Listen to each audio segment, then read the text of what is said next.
Welcome to the Shifted Realities podcast. I'm your host, Julie Allison, and with me is my co-host and friend, Robert Perry. Welcome to the series of podcasts in which we interview people who've been on a journey and found their soul-aligned path.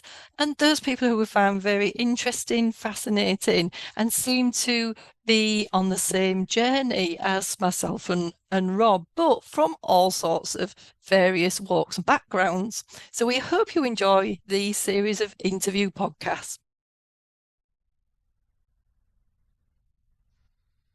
I'm very pleased to introduce Alistair Smith, sound healer that I have some personal experience of having worked with in North London. Alistair, you're a pro musician who's become a sound healer. Mm-hmm. Do you want to tell us about your journey and how you made that transition? Yeah, sure.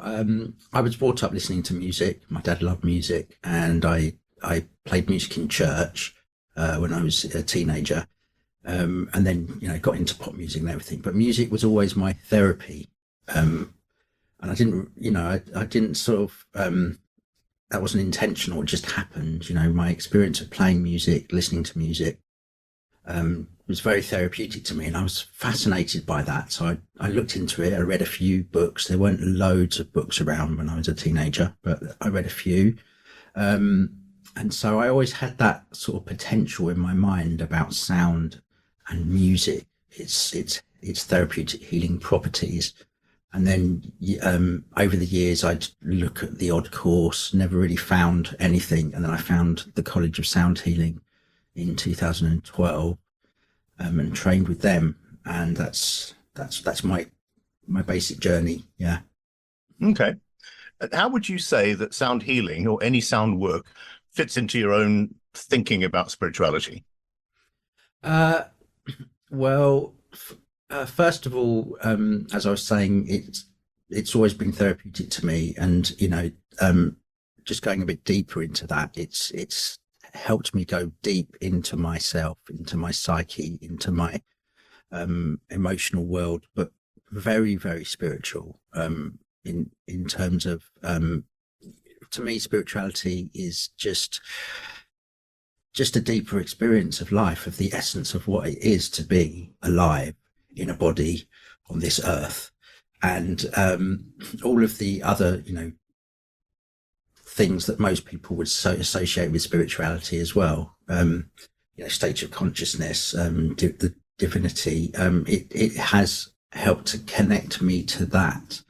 And since I've trained to be a sound healer and built up my practice in that and developed my practice, it really has steered and guided, enhanced and supported my spiritual growth and my emotional well-being, my physical health as well. That's amazing. Yeah, and I would have to say in my, honestly limited experience with you, but still experience, that you go into a place you are not familiar with when you work with you. That is immensely comforting and embryonic and extraordinary. And I found in our sessions that it's the silence at the end of the actual sound healing that is the most profound part, because then you are absolutely at one with source, and it's quite hard to come back. Yeah, but it is sure. the spirituality of it, although I couldn't really define it, is unlike anything I've experienced. Yeah, Really amazing. I think that's part of its power when you say, two things, that it's embryonic, and it does take you to a really deep place that is almost sort of primordial rather, in terms of where it's coming from. And what was the second thing you said to that? The silence. Yeah, the silence, yeah, and the connection to the divine. I mean, it's one of the things in life that is, it's kind of slightly intangible music. You can't grasp hold of it. You can't contain it. It only really exists in the moment that it's being performed or the sound is being made. So it kind of brings you into the moment, but it also connects you with a different aspect of reality, in that it's sort of, it's there, but it isn't. It's like breath. It's like air. and it's very much connected to breath and air in its qualities, in terms of being able to connect the subtle and the solid, the spirit and the matter, and you could even say the earth and stars in its scope, and what it connects with and resonates with. Absolutely. Yeah. Julie and I have spoken in our podcast quite a lot about sound resonance and finding your own resonance, and looking at how sound and light work together. And it's all been fascinating and interesting, and we both have thinking about it. But as you as a sound healer, and I say I am a potential client, what would I be coming to you for? What am I going to get practically by coming for a sound healing session? It would really depend on why you were coming and where you were at on your journey. Yeah. And also everyone's experience is different. Music is very subjective. Sound is very subjective. You can get the same sound and get completely polar opposite responses to it. So it really is very varied. But I mean, what I always hope to do in my sessions is to get a sense of the energy of a person, the energetic makeup and the state of your energetic system. Right. Through our conversation and through the energetic scan that I would do at the beginning of a treatment. And I would hope to shift and activate that energy and encourage it into a better alignment. Yes, and perhaps an experience of that deep connection we were talking about, the universe, divinity, primordial nature, the essence of who we are, all of those things. Yeah, I can certainly vouch for that. Okay, so now sound healing has been around since beyond our memory. Mm-hmm. From primeval shamans to a resurgence today, I think. Do you see sound healing playing a major role in the future of humanity? And how do you see yourself sort of riding that wave? Because I see it from the outside. Yeah, I do, definitely, because I think it is able to connect to parts of us that are difficult to touch. It goes behind the mind and beyond the mind. And in therapeutic work, there's been some amazing developments in talking therapies and psychotherapy and all the various different forms of that. And in body work, there's some amazing stuff happening with body work, with yoga therapy and various other things.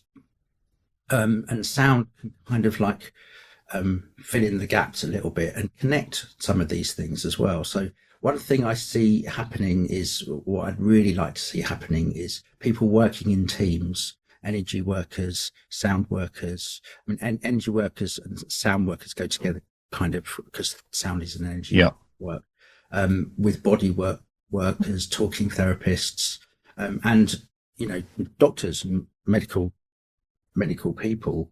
And I very much see myself as a person who would be involved in that. And I am involved in, I work for cancer support charities. I'm currently doing sound baths in the Royal London Hospital for operating staff. Amazing. Which is a great privilege. And I really hope that develops and that everyone on all sides is able to open to that possibility and form these connections. That's awesome. Do you see a sort of a closing of the gap between Western medicine and what we still call alternative healing? I think so, yeah. I mean, it's difficult because, the scientific method is very rigorous and demanding in the evidence that it needs with peer-reviewed studies, which is right and correct. Some things are very difficult to study. There's a book by Shamini Jan called Healing Ourselves, the Future of Biofield Science. And she goes through a lot of studies and about, hands-on healing, distance healing, all of, those really difficult subjects. Yeah. And it's really difficult for science to pin down the mechanism behind. They can see that there's an effect and it works in a lot of circumstances, but the mechanisms, I think, are because it's holistic in nature and there's subtle things going on. It's quite complex and things work in different ways. So it's very difficult to codify a simple pathway by which things work. But I think there's a growing appreciation that it does work and it does help. So, playing a supportive role and not, taking over, that's the thing, isn't it? It's like, is it this or is it this? But we can work together, we can support each other and help each other and know our place, know what's appropriate, know what our limits are, because medicine has its limits as well as, of course, complementary therapies as well. Yeah, and we're always very quick, Julie, to say that we are not medical doctors. Yeah, absolutely. And you need to seek correct advice and not just listen to us, but let us help you in a complementary fashion. We're all for that. Yeah, I was going to say with Alistair, I absolutely agree. It would be so lovely to completely see in a normal world that we all just work together. We need all of us together, just as, the engineers, the scientists, as well as the doctors, the consultants, nurses, and us as rather than being alternative, being complementary and working all together. That's how, we're going to heal and shift the world, aren't we? We're going to shift the earth doing that. So I absolutely agree with Alistair on that note. And I'm so glad you brought it up, Alistair, and told us about your thoughts about it as well. Absolutely. Which brings me to kind of the work you and I do, Julie, which is very broadly based on what we call human ascension. Yes. So in terms of taking the frequency of the earth and taking the frequency of life on the earth and understanding how that frequency is changing and rising, and how do we stay in tune together? So how do we, a lot of people will say, oh, the earth is rising, the earth is ascending in its frequency. I think you and I both believe that it has ascended in frequency and there's now a catch-up game happening as we all wake up to the fact that we need to shunt forward a little bit. We do, yes. Yeah. Alistair, in terms of sound healing, how do you think that fits? I mean, obviously you're dealing in frequency as we are. How would you apply sound healing to a new frequency for life? Well, I think in order for us to grow and to, if you use the word ascend, we need to be fit to do it. And sound, because it's a dynamic form of vibration and our energetic system is a dynamic vibration, it's really great working at that. So we need to get our vibrational fitness, our energetic system, able to hold that higher frequency. Sound is amazing, and that's one of the things that it's done for me through my daily practice. Is it's enabled me to experience more, and to also the other side of that is we need to sort of declutter, we need to heal, we need to let go of things, we need to forgive ourselves, we need to forgive our nearest and dearest. We need to release our pain and our trauma with people who know what they're doing, and sound can touch all of those things. You have an opportunity with sound to do all of that work. For sure. Yeah, I would say as well, lying in your studio, having this amazing treatment that is hard to describe, beyond the practical of it, is that I was keenly aware and unaware at the same time that this was not limited to one dimension.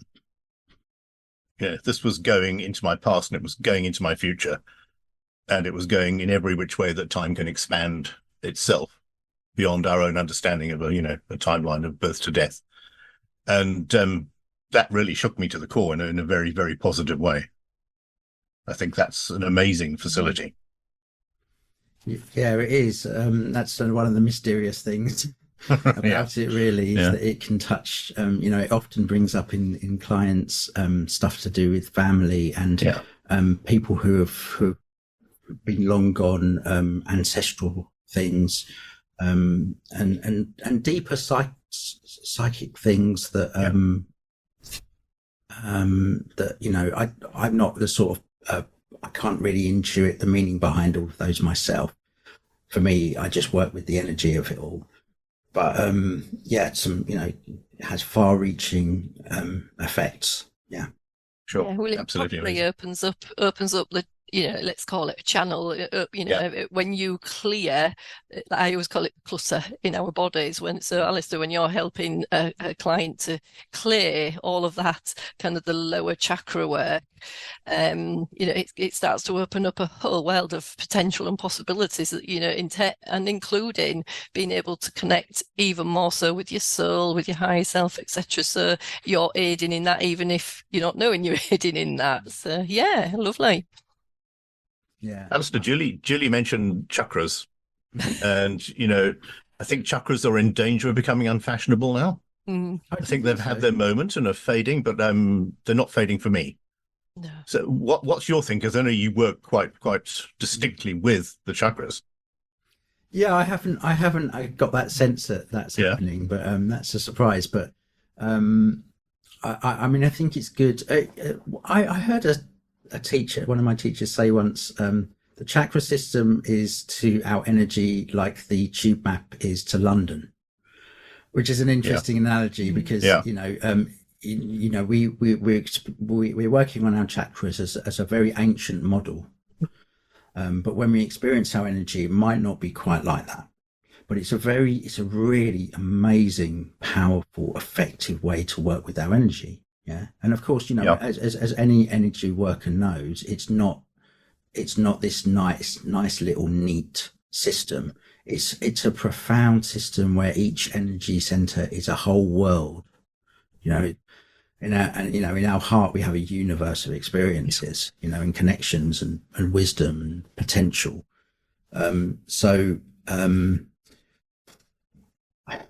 Fashionable, I don't know. Maybe it's a semantic issue. Maybe we should just go with energy centers. Yeah, for me. I like that. Yeah. I like energy centers. Yeah, and it is, we're knowing now these are opening up to each of the, the sort of, the opening up to they are part of all the different dimensions. So when we talk about going into different dimensions, just dimensions of the body, it's not something way out there that people maybe don't understand any now, but we're starting to understand it a bit, that you work, we've got the chakras in the body, but then there's all the other ones that are full of potential as well. So if we think of each chakra being kind of associated with the opening to all these different dimensions, that becomes wonderful for people. So yeah. I mean, for when you're experiencing your heart, for example, you might find that you experience it here. You might find that you experience it here. Yes. And are there two? Is there a higher or a lower heart? It doesn't really matter. You just got to work with what happens there. You don't have to get stuck into these these rigid structures. You can, yeah, people can feel it for themselves, can't they? You don't need to have the words for it. You can feel it, because yes, technically there is, the fourth chakra is the heart, and the eighth chakra is the upper. It's more with thymus, opening to soul, etc. But nobody needs to know that. You would find that out if you just experiencing it, without having to express it in words anyway. Yeah. True. True. Now, Alistair, you're pioneering something called vocal Tai Chi, which is absolutely fascinating, because we all know what Tai Chi is, I think, by now. Yeah. What is vocal Tai Chi? How does that work, and what do you do? Well, vocal Tai Chi was founded by my friend and mentor, Jenny Raditti, who's also a North Londoner. And I was one of her first apprentices who trained last year. And I've been doing it with her for about 10 years. And it's profound practice. It's not like Tai Chi in terms that there are forms. We say it's a formless form, or I like to say that the form unfolds in the intuitive process of the practitioner in the moment. And it's basically a way of working on yourself, working on your inner world, and all of that enormity and variety with through your relationship to your voice. Yeah. Right. And the body is involved in this, and your breath and your energy. It's part of its connection to Tai Chi. So, starting from a grounded center and then unfolding from there. Is it physical and vocal, or just vocal? Yeah, both. It's physical and vocal, because you use, unlike a lot of voice work, you use your body to help encourage your voice, and your voice to help encourage your body, and that relationship, because our emotional and energetic world is very much embroiled in our physical body.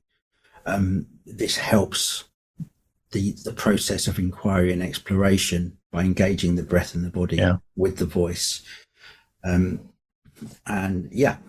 That's. I find it fascinating, and I think that's probably my next port of call with you. Yeah, great. Yeah, need to give that one a go. See how I connect with that. In terms of people at home, so here Julia's sitting at home, I am, and you are. Is there anything we can do in terms of sound in our daily lives without necessarily always having to go to a healer? Absolutely, for a session? What can we do around our homes and our lives to make ourselves better with sound? Well, one of the things that I always love to teach is humming. Mm-hmm. And you might think, how can you teach humming? You just do it. Yeah, exactly. You just do it. It's that simple. Yeah. But if you combine it with something, like coherent breathing, if you've ever done that, that's basically breathing in for a count of 6, breathing out for a count of 6. Yeah, it's not the deepest relaxing rhythm. It's more like a calm alertness that you get from that. I won't go into coherent breathing, but if you add a hum to the exhale, that enhances and amplifies its effect. It really helps to balance your nervous system. But it also, because it travels through your body, through your bones, you give your body a very subtle kind of massage, and it travels into your brains. And humming has been shown to produce or encourage the release of certain feel-good hormones. Yeah. In your brain. So on that level, it's just physiologically really good. And if you struggle with meditation, it's great because it gives you something to do and gives you your mind something to focus on. Then if you add an intention to that, then you've got a healing practice. So you can hum with this nice, gentle breathing rhythm, send that hum through your body, or if you've got an area of tightness or something going on, you could send that hum to that area of your body with your intention, with a heartfelt intention for healing or whatever appeals to you. You got a really simple, powerful healing technique. I do that for 20 minutes every morning. Wow. Okay. As a discipline. Yeah.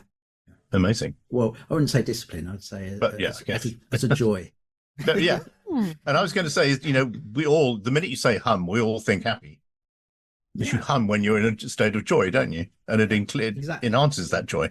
Yeah. It's just a nice thing. Yeah. If you walk around the house humming, someone will say, "What's up with you? What's gone wrong?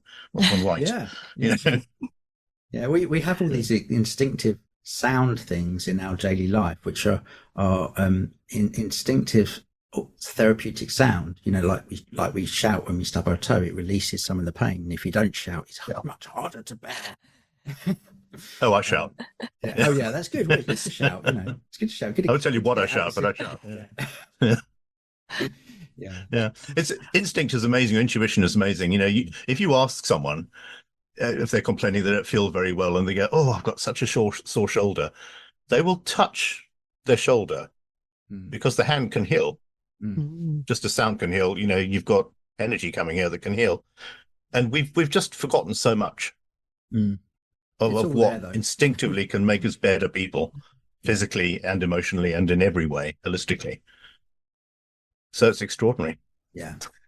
What's then the real, if you were just to give me a one-line bullet here, what's the actual benefit of working with sound healing? Working with sound healing, the opportunity and the sound healing is like the opportunity and the encouragement to open up to healing within yourself. And the sound itself has qualities that sort of almost information, like for example, inside musical sounds is the harmonic spectrum, which is kind of like if you split white light into the rainbow, you can split a sound into its harmonics, which and in musical sounds, those harmonics exist in a perfection of structure and proportion. It's kind of like an archetype for balance, harmony, which is like an archetype for health. Yeah, for sure. So when you experience this harmonic phenomenon in a therapeutic session, in a therapeutic context, it can be very healing and balancing. It's incredible. I think the work is just amazing. And I can see myself, I've told you this, I can see myself heading in that direction as well. Yeah, brilliant. It just seems to me the most extraordinary way to heal instinctively. And the joy I've had from it, and just the feeling of almost liberation after it, is testament enough for me to want to go that way. Yeah, brilliant. Yeah, so you better start having some lessons. Yeah. Get a course ready. Julie, do you want to talk to Alistair about anything? I've held the microphone the whole time. No worries. There's just I'd like to know. Obviously, people can come and see you in person. Like, there you are. There's Alistair live. Or you also do some work over YouTube, sort of online over the internet. Is there any difference? Is it more profound if somebody comes to you, in live, or is it just as is it just as profound, just as good if we hear it online? For those who can't get to London. Well, it is different, in person, your body will feel it more because you've got the big gongs which produce those enormous spectrum of frequencies, and the physical being in physical presence with somebody is very powerful. But, I resisted this a lot in lockdown. I didn't want to. I was sitting on the screen so much. I didn't want to do treatments. But when I tried it, it's like, wow, this really is amazing. I can't believe how well it worked. And I think that the benefit of doing it online is you can be in your own home. You can lie down on your own bed. You can sleep afterwards. You don't have to travel. So it does have those benefits. And of course, it's been really beneficial for the cancer support group I do every month. That's amazing because people can just stay at home. And if they're in the middle of treatment or they're feeling poorly, they don't have to go anywhere. Alistair, we can see, those people who are watching on YouTube anyway, can see that you're surrounded by some instruments. Tell us a bit about the tools of the trade for working in sound healing. What do you use to make your sound? Well, the first thing I use is my voice. The voice is the most powerful healing tool we have. Again, it's another universal experience into ourselves and what we can give other people. But I also use gongs, singing bowls, tuning forks. I occasionally use my harp behind me. And they all have their own kind of particular qualities that are amazing for things. I think of it as a spectrum between the primordial, almost chaotic sound of the gongs leading through singing bowls to tuning forks, which are very specific, pure frequencies. Occasionally I would use a generated frequency, like on my YouTube channels. Very, very useful because you can create any music sound relationship with technology. But then the voice, of course, can span all of those, that huge spectrum. So that's why the voice is so amazing. One of the many reasons why the voice is so amazing. Yeah, I've worked with the human voice as a singing instrument for 40 odd years and have never wanted to get away from it because it has something so unique and so special and so individual from every single person that voices however they voice. It is, to me, just one of the great mysteries and revealers of the soul. Absolutely, yeah. I mean, in our voice, our voice contains our identity, like an acoustic fingerprint. Also, where we're from, where we live. Yeah, it will be in our voice to a certain extent. our state of health or state of well-being. You know, you can tell if someone's tired or stressed or nervous from the sound of their voice, or excited, whatever. But also a subtle record of our ancestry. So our parents and our siblings will be in our voice, and by extension, their parents and their siblings, you know, and so our ancestry is in our voice to a certain degree. Yeah. It's extraordinary, isn't it? The lineage in every single direction that just channels through, and how we respond to it. And sometimes don't respond to it. Yeah, sure. I find it's amazing. So you've got all these amazing things. You've got singing bowls, and you've got tuning forks, and you've got keyboards and harps and gongs and all sorts. Is this immensely complicated to learn? Is this a hard slog to get right? Yeah. You see, you don't need any of that, you know. Right. We get excited as sound healers, and we invest in all of this stuff, which is great, especially for group work. Right. But really, all you need is a simple sound with a heartfelt intention. So your voice, like we talked about the humming earlier. Jonathan Goldman, one of the pioneers in sound healing, has a neat little equation: a pure sound plus pure intention equals healing. Right. And so if you're making a sound and you've got a heartfelt intention for someone's highest good or for your own good, you can experience healing. One last word then for all those people out there who say, "Oh, I can't sing. I'm too embarrassed." I always tell people, yes, you can, if you want to. What do you think about that? Well, I'm a firm believer that everyone can sing. You know, you might not fit into a conventional box of what a good singer sounds like, but, you know, listen to Bob Dylan, you know. Quite. But it's really important to be able to express ourselves with our voice. Yeah. One thing which I find really beautiful is between our heart and our head, we have our throat, our energy center for expression and communication and authentic expression, all of that, and which is connected to our mouth. Yeah. So, it's really important, you know. It does get a little bit of neglect compared to our heart, you know, and our third eye, you know, but between of that, we've got our expressive center, and our arms are part of that. Our arms are part of that expressive center, you know, what we give, how we express. That's why we use our arms so much when we talk. Yeah.